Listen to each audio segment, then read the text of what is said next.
I think no one summarizes this situation better than Griodously's English VA.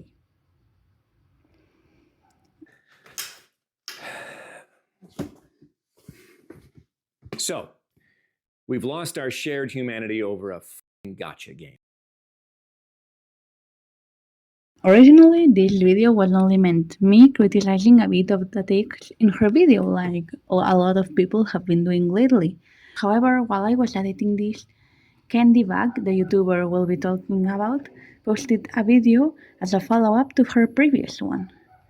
And yeah, it made me dig a little bit deeper into the fandom. And my gosh, you'll be able to distinguish the two parts of the video. In one I'm mostly calm, and in the other one I'll be mad. Mad at the community for all the dumpster fire that this video has become. So yeah, hoping you enjoyed the video, and let's get right into the topic. Oh gosh.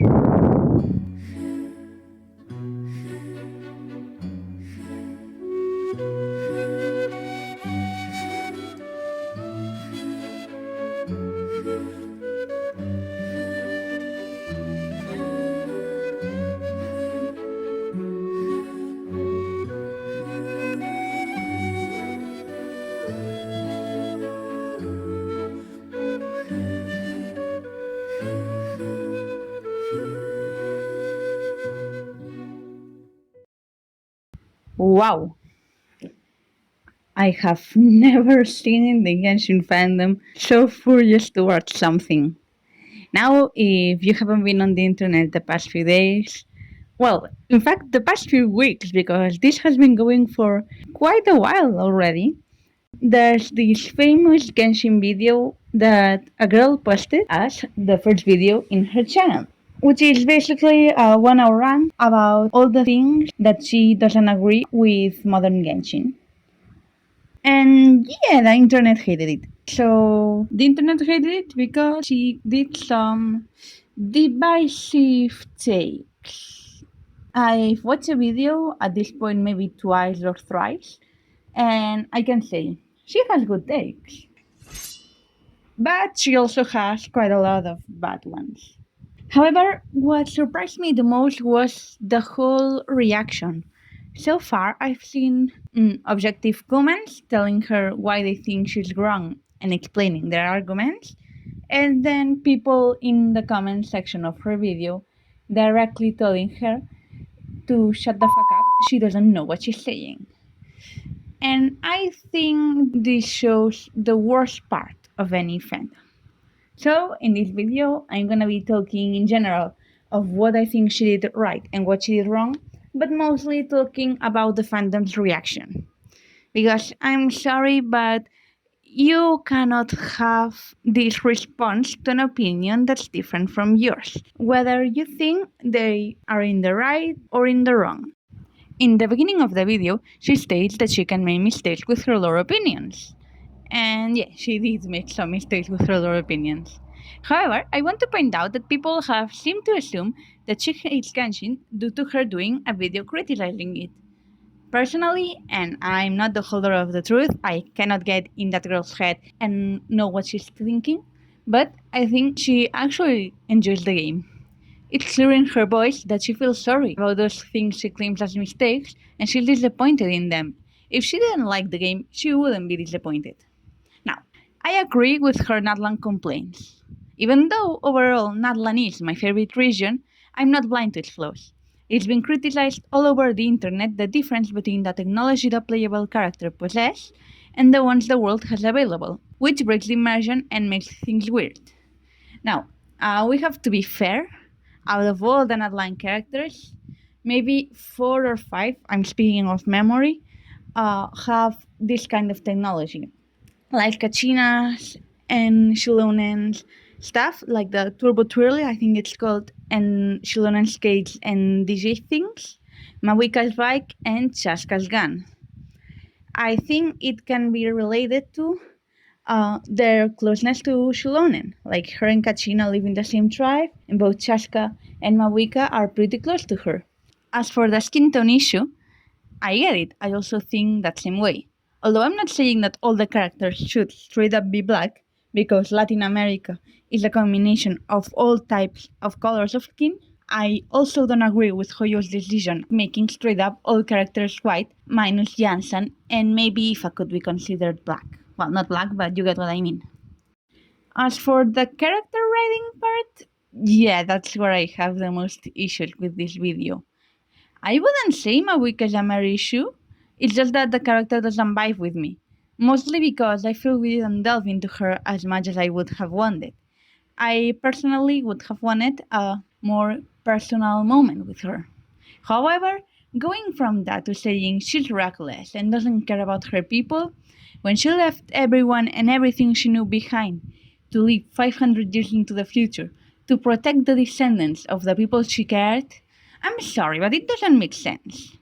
Also, takes like reducing Kachina, a child, to insecure, come on, that's the point. She grows past that. Not the greatest character development, but it's character development. Now, I can sorta get her feelings about Columbina. Don't throw your spears at me, let me explain. I also, back then, was a huge fan of her angel and unnerving vibes she was giving, and I loved her voice in the Winter Night Lasso trailer. I really was into the idea of getting an angelic and creepy character. So, when we got told she'd come in Nutcry, I became excited. And at first, I also was a bit deceived when that Lovecraft personality I expected didn't turn out. However, and that's one of the main points, we should also take into account those are headcanons and expectations. I recommend watching Saurusna's video that's on screen and will also in the description of the video about characters' expectation, which does explain this topic pretty well. In summary, none of the things that ended up going into the game contradicts what we had been told. I don't know if it got retold, if Colomina was originally meant to be creepy and then they rewrote her, I don't know, and we'll never be able to get that. As long as the final product doesn't contradict what we have been told before, it's fine. Our expectations don't have to be met. Also, one of the arguments she uses in her video are the other Fatui Harbinger's lines we got before her release. And come on, Charles and Scaramouche's voice lines don't contradict her final demeanor. And don't get me started with Arlecchino's voice line. And the whole Traveler rescued her, sure, she does have fan service, like all the characters, both male and female ones in this game. However, we have to take into account her writing. As long as the character is well written, I can get over the fan service. Right, Sid Lally?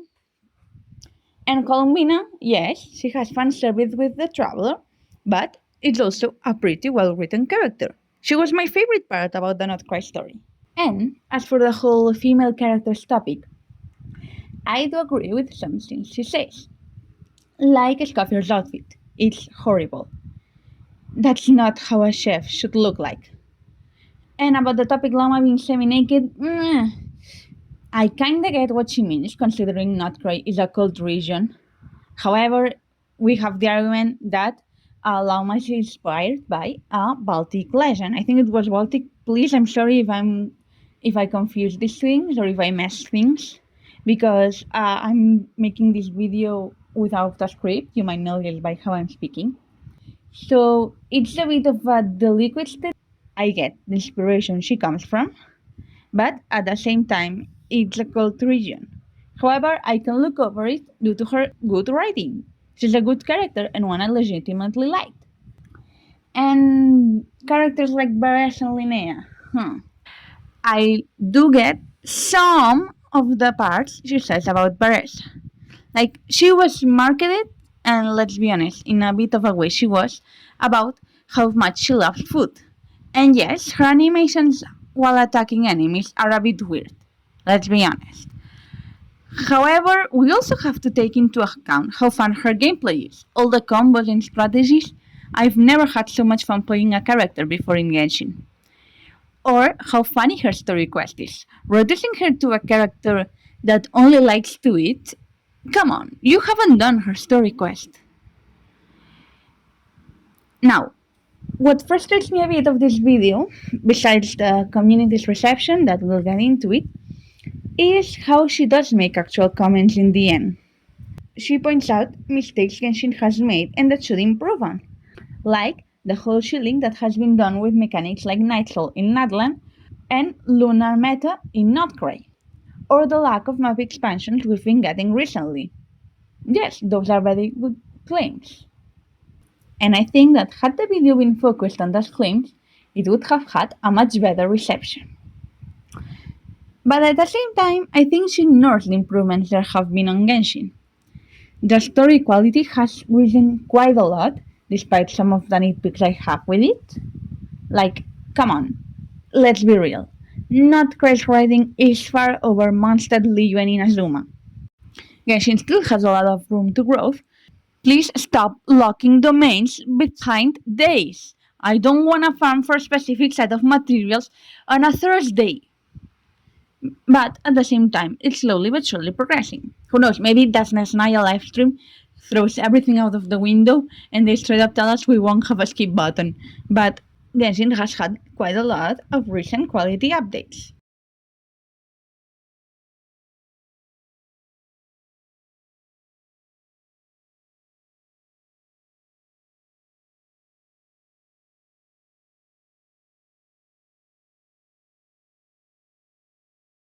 Now that I've criticized the video, I think we should talk about what has been most prominent of it, the community reception.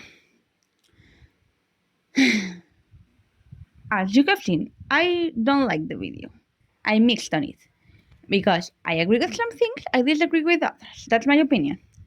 However, as we have to point out, that's also her opinion. She may have interpreted things different than we have, minus some of the reading comprehension parts, like come on. But who knows, maybe she has actually read all of it and she had interpreted things in a different way. There are people who don't see Columbina's interactions with the Traveler as fan service, while I do see them. And that's alright. That's the beauty of this game. There are multiple interpretations between things. Multiple people can have different interpretations of the same topic. And it's perfectly fine if a majority of the community disagrees with this girl. I do. However, the problem is how it's shown. What's the need of all the people jumping into that girl's throat? She has a wrong opinion. We cannot claim that because it's an opinion. An opinion can never be subjective.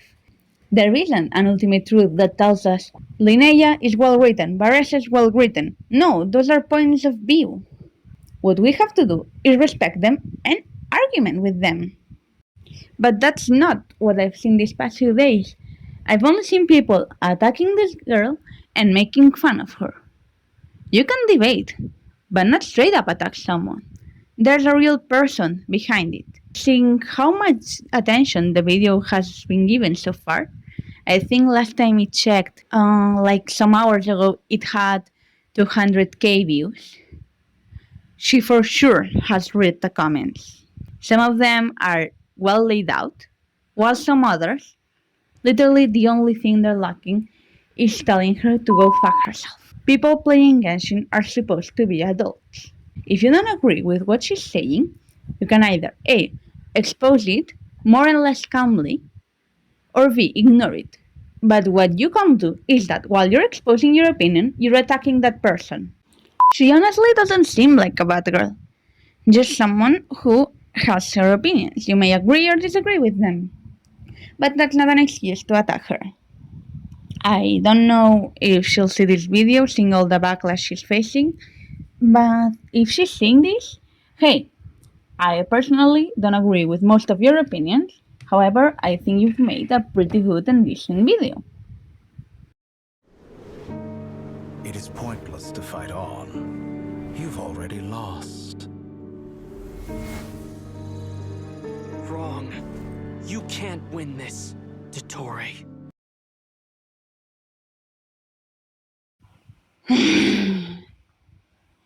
Okay, I'm pissed off.